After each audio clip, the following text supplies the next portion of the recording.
Yes, does the CMU will file charges for coercion and trespassing against the farm school? The reaction because of this.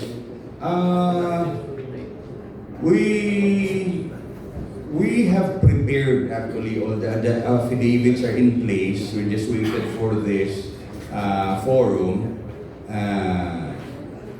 We have prepared criminal cases against them. Likewise, we have also prepared cases for indirect contempt of court. Kay na may desisyon sa korte na ipagawa sila. Dayon, nibalik sila taliwala na existing ba itong order. So, dili na ta kinahanglan mag-file of bago na po na forcible entry case. We could actually file indirect contempt. Among the many options, legal offensives sa CMU. In fact, they could be even demolished as such and the decision be executed again. Then sa ilang pagpangguba diya sa propriedad nato sa CMU, they will be facing charges for malicious mischief. And kung kanilang pangguba, maabot ng 200,000, the penalty will for that is the medium term for prison correctional. That's 2 years, 4 months and 1 day to 4 years, 2 months and 1 day, 2 months in imprisonment. Dayon na apoy ilang mga kaso for grave coercion. Ang ilang pagpugong sa atong mga trabahante, pagbahad sa ila sa pagbuhat nila sa ilang mga tulumanon kay 13 hectares of that is used for our seed production. Mag-spray unta sila sometime in June 18, ipugnan sila and ipagawas din sila. Ang atong mga empleyado sa Revenue RGMO, ipugnan sa sila even sa pastoral. That will constitute as a grave coercion.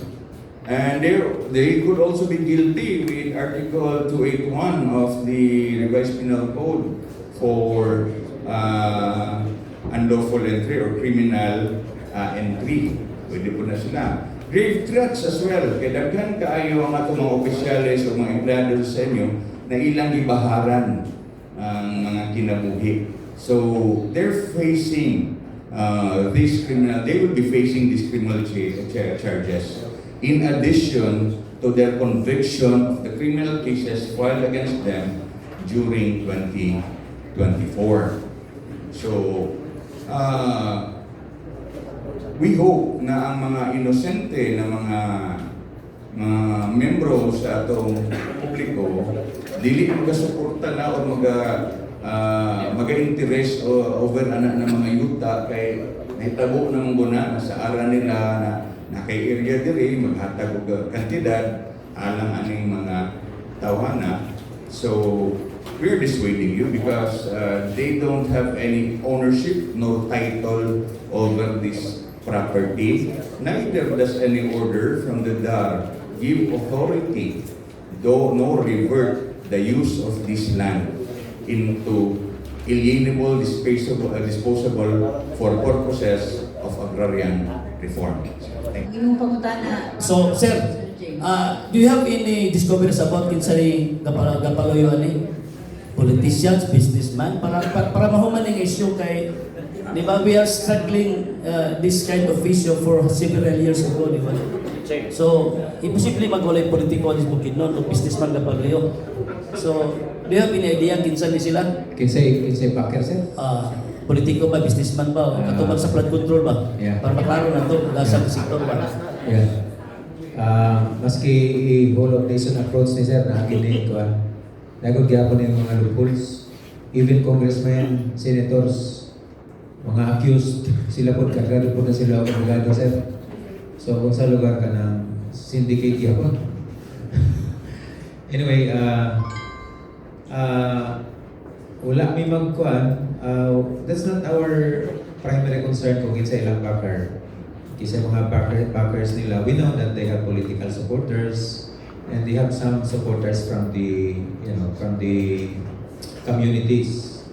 Ang amo lang is ang right ni Central Mindanao University to continue to function its core mandates. instruction, research, extension as well as production. Sa mga ginagmay ng mga colleges o universities, tuloran na ilang mandato. Pinakadako ang mandato is instruction, and then supporting actors na rin si research o si extension. But for a very big university like CMU, we are a research level university already. So we want to be globally engaged research university. Kung dili mo galing may mamahimo nga one of the top 5 national research universities in the Philippines, at least padulong dito na direction. We would like to advance agro-ecological innovations as well as enterprise development. Kung kinsa ang iyang mga supporters, diri mi mo tanaw sa posibleng nagprinda sa mga yuta. Kada lang siguro, sir.